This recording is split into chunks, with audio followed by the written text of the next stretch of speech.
നമസ്കാരം. അരിപ്പൽ അമ്മയമ്പലത്തിൽ ജീപ്പും സ്കൂട്ടറും തമ്മിൽ കൂട്ടിയിടിച്ച് അപകടത്തിൽ ഒരാൾ മരിച്ചു. ഇന്ന് രാവിലെ 9 മണിയോടുകൂടിയായിരുന്നു അപകടം നടന്നത്. ജീപ്പും സ്കൂട്ടറും അമ്മയമ്പലം ക്ഷേത്രത്തിന് സമീപം കൂട്ടിയിടിക്കുകയായിരുന്നു. അപകടത്തിൽ അമ്മയമ്പലം സ്വദേശി സ്കറിയ മരണപ്പെട്ടു. ഒരാൾ ഗുരുതരമായ പരിക്കുകളോടെ തിരുവനന്തപുരം മെഡിക്കൽ കോളേജ് ആശുപത്രിയിൽ പ്രവേശിപ്പിച്ചു. ജീപ്പിലേക്ക് സ്കൂട്ടർ ഇടിച്ച് കയറിയാണ് അപകടം സംഭവിച്ചത്. വലിയ ദാരുണമായ സംഭവം തന്നെ.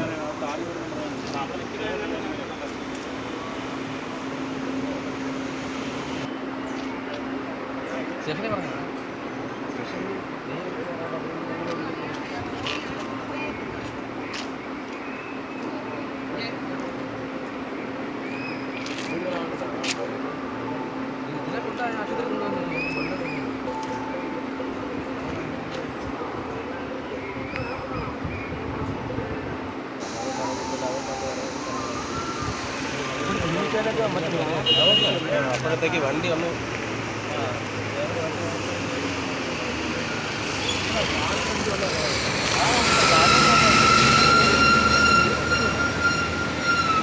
വണ്ടി ഓവർടേക്ക്